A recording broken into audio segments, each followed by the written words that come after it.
Vous savez à quel point il est difficile de traiter avec les gens, n'est-ce pas?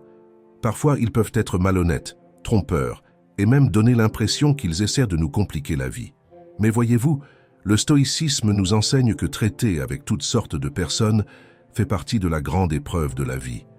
Le grand empereur Marc Aurèle nous rappelle l'importance d'être gentils et patients les uns envers les autres. Il croyait que l'interaction, la compréhension et la collaboration avec les gens sont le but de la vie. Alors, comment pouvons-nous faire face aux parties difficiles de la nature humaine sans les laisser nous submerger? Dans cette vidéo, nous explorerons les leçons du stoïcisme non seulement pour traiter avec les gens qui nous entourent, mais aussi pour prospérer dans nos interactions avec eux. Qu'il s'agisse de faire face à des relations compliquées ou de rester calme lorsque nous nous sentons sous pression, ces stratégies intemporelles du stoïcien peuvent nous aider. Il ne s'agit pas d'éviter le chaos, mais d'apprendre à y faire face avec grâce et résilience. Nous parlons de stratégies pratiques et réalistes pour faire face aux bizarreries des gens et rendre nos interactions plus gratifiantes. Il est intéressant de noter que ceux qui adoptent le stoïcisme mènent souvent une vie plus heureuse et plus satisfaisante. Cette philosophie ancienne ne consiste pas seulement à surmonter les défis, mais aussi à trouver la joie et l'épanouissement, même face aux hauts et aux bas inévitables de la vie. Si vous voulez faire partie de ce groupe spécial, il est important de garder ces enseignements à l'esprit. Ce voyage que nous commençons ne consiste pas seulement à résoudre des problèmes, mais aussi à changer notre vision de la vie et à atteindre un niveau de contentement plus profond. Êtes-vous prêt à faire face aux problèmes des gens de manière stoïque? Alors, lancez-vous. Ne vous inquiétez pas de ce que les autres pensent de vous. Imaginez-vous au centre d'une scène illuminée, le cœur battant la chamade alors que des centaines de regards sont fixés sur vous. Vous êtes sur le point de prononcer un discours qui reflète vos convictions les plus profondes. Cependant, une voix à l'intérieur de vous est concernée, non pas par le message que vous transmettez, mais par la réaction du public. Est-ce qu'ils vont l'aimer? Vont-ils m'admirer? Cette étape représente notre vie quotidienne, où nous nous retrouvons souvent à rechercher l'approbation et les applaudissements d'un public que nous ne rencontrerons peut-être jamais.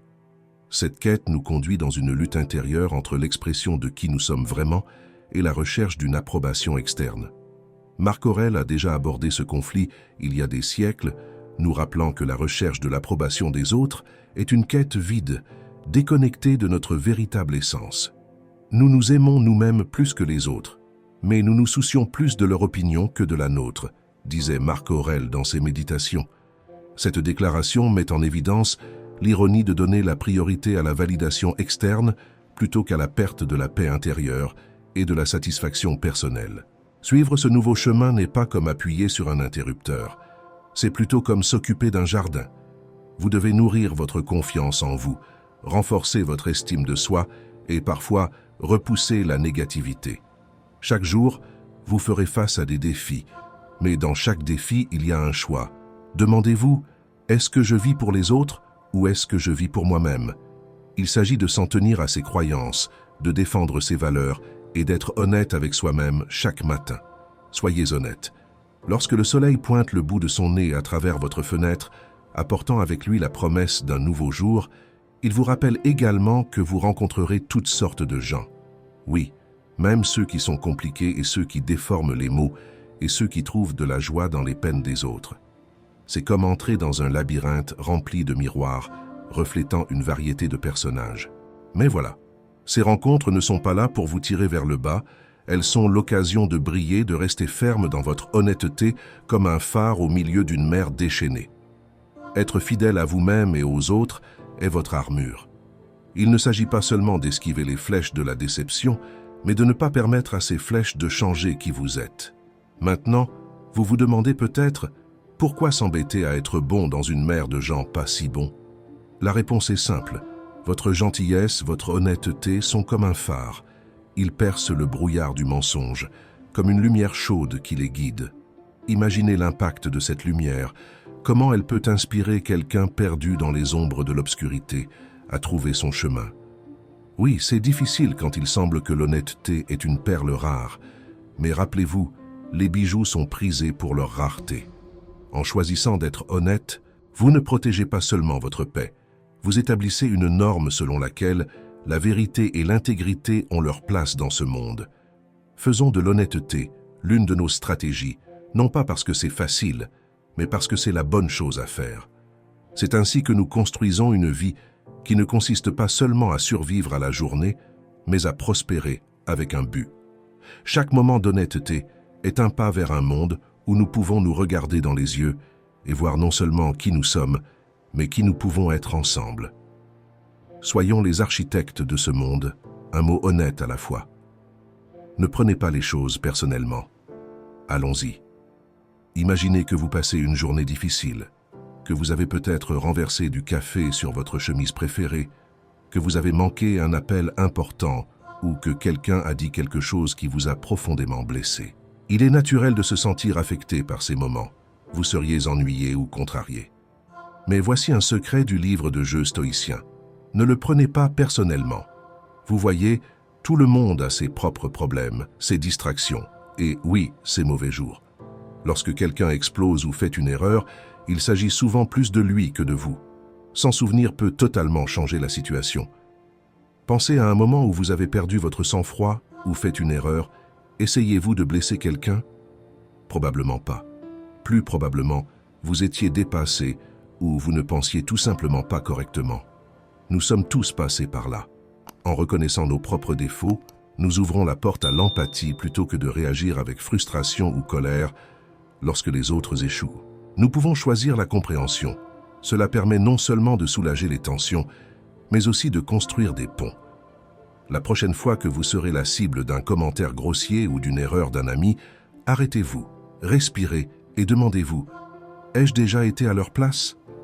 Probablement oui. Ce changement de perspective ne consiste pas seulement à donner une pause aux autres, mais aussi à enrichir votre propre tranquillité d'esprit. Cela vous aide à rester centré, calme et surtout connecté aux personnes qui vous entourent. Accepter cette stratégie stoïcienne ne consiste pas à ignorer vos sentiments, mais plutôt à choisir un chemin de croissance et d'empathie. Et c'est ainsi que vous devenez plus apprécié, non seulement par les autres, mais par vous-même. Cultivez la patience. La patience va au-delà de l'attente, c'est un art, une force sereine qui nous distingue. Chaque jour, nous sommes enveloppés dans le chaos, où tout le monde semble être dans une course effrénée, coupant les coins ronds ou essayant simplement d'aller de l'avant, souvent sans penser aux conséquences. Il est facile de se laisser emporter, de perdre son sang-froid et d'oublier qui nous sommes et ce que nous croyons. Mais c'est là que la magie de la patience entre en jeu.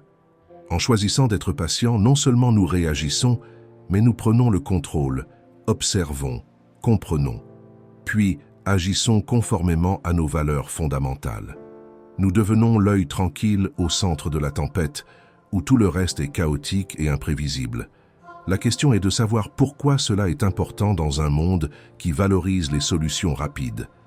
La patience nous distingue comme un phare dans l'obscurité. C'est un signe clair de notre force, de notre intégrité et surtout de notre compréhension que la véritable réussite et les progrès significatifs prennent du temps. Il ne s'agit pas de permettre aux autres de nous piétiner. Il s'agit de reconnaître notre propre valeur et notre propre chemin et d'avoir la force intérieure de continuer, même lorsque le monde qui nous entoure est fou. C'est donner aux situations et aux gens le temps dont ils ont besoin pour révéler leur vraie couleur, nous permettant de prendre des décisions correctes, non seulement dans le moment présent, mais aussi pour l'avenir. Par où commencer? Commencez par vous-même. La prochaine fois que vous vous sentirez sous pression, que quelqu'un vous coupera la route ou qu'un ami sera en retard, respirez profondément. Rappelez-vous que ce moment est l'occasion de pratiquer la patience, d'être la force stoïque dans un monde constamment provocateur. C'est dans ces petits moments quotidiens que nous construisons les fondations d'un personnage qui est non seulement admirable, mais vraiment valorisé. La patience est votre arme secrète, votre force tranquille qui parle de qui vous êtes et de l'impact incroyable que vous pouvez avoir sur le monde qui vous entoure. Embrassons, dominons et montrons au monde le pouvoir d'être patiemment puissant. Soyez un exemple à suivre. Imaginez que vous marchez dans la rue en vous concentrant sur vos propres tâches, quand soudain vous voyez quelqu'un aider une personne âgée à faire ses courses sans dire un mot. C'est un exemple puissant de stoïcisme dans l'action plutôt que dans les mots. Il s'agit d'être cet individu qui, par des gestes simples, allume une étincelle chez les autres. Il ne s'agit pas de proclamer vos croyances sur les toits, mais de les vivre si clairement que les autres ne peuvent s'empêcher de les remarquer et de se sentir inspirés à faire de même. Considérez-le comme un effet domino. Vos actions peuvent inspirer ceux qui vous entourent à répandre la gentillesse et la sagesse, simplement en étant un exemple vivant des vertus auxquelles vous croyez. À une époque inondée de distractions, il est plus crucial que jamais d'être ce modèle. Il est facile de se perdre dans le tumulte, de suivre la foule, mais imaginez l'impact de choisir d'être un phare de positivité et de force. En incarnant les principes du stoïcisme, non seulement vous améliorez votre propre vie, mais vous éclairez également le chemin des autres. Chaque choix de rester calme face à l'adversité, de faire preuve de gentillesse là où les autres ne le peuvent pas, ajoute de la valeur non seulement à votre vie, mais aussi à la communauté qui vous entoure. Quelle est la première étape? Alors, commencez par de petits choix. Choisissez d'écouter plus que de parler. Montrez de la gratitude même pour les petites choses et faites face aux défis avec un cœur calme et ferme. N'oubliez pas qu'être stoïque ne consiste pas à rechercher la perfection, mais plutôt à progresser. Chaque étape vers la mise en pratique de vos valeurs est une étape pour devenir un membre plus apprécié de votre cercle, inspirant les autres à s'efforcer de donner le meilleur d'eux-mêmes. Et ce faisant, vous trouverez un bonheur plus profond, non pas en vous félicitant de l'extérieur, mais plutôt en observant le changement positif que vous avez initié dans le monde qui vous entoure. Ne tenez pas compte des critiques.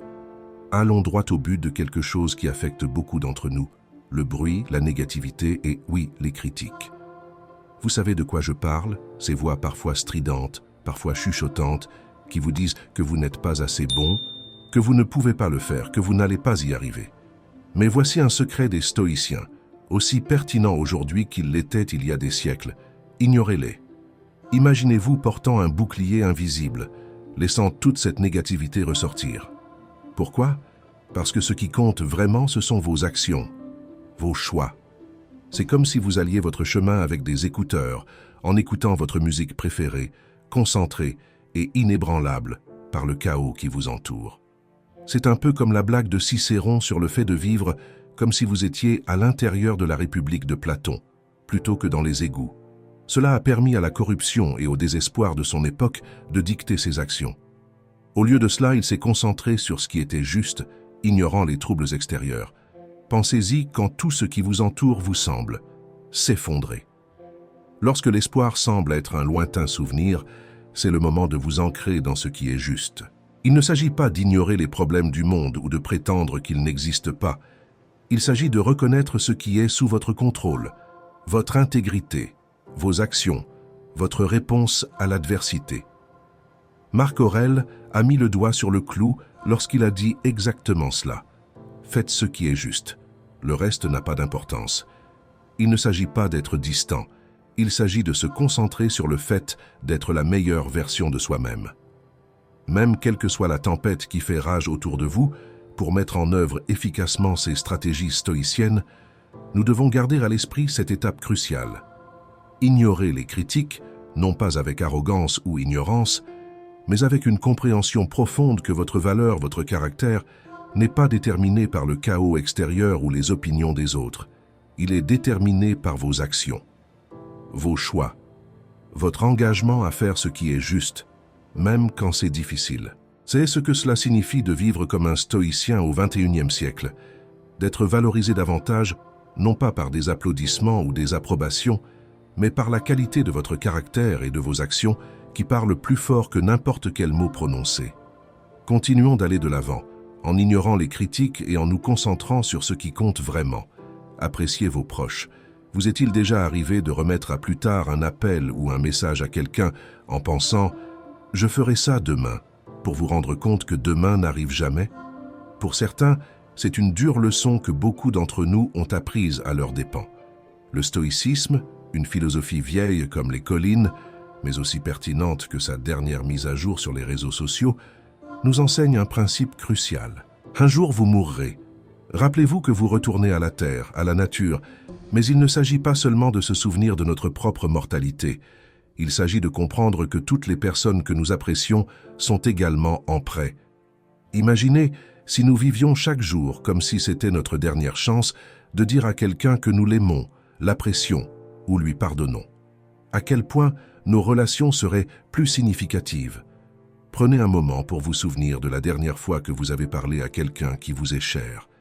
Avez-vous bien dit au revoir? Ou y a-t-il eu des mots difficiles qui n'ont pas été prononcés?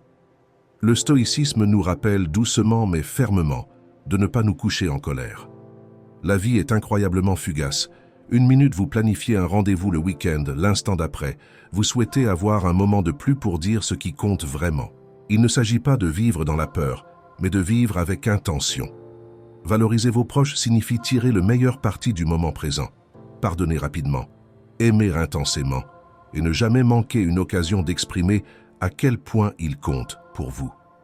Alors, au lieu de nous perdre dans le chaos de notre vie quotidienne, prenons une seconde pour réfléchir à ceux qui ajoutent de la couleur à nos vies.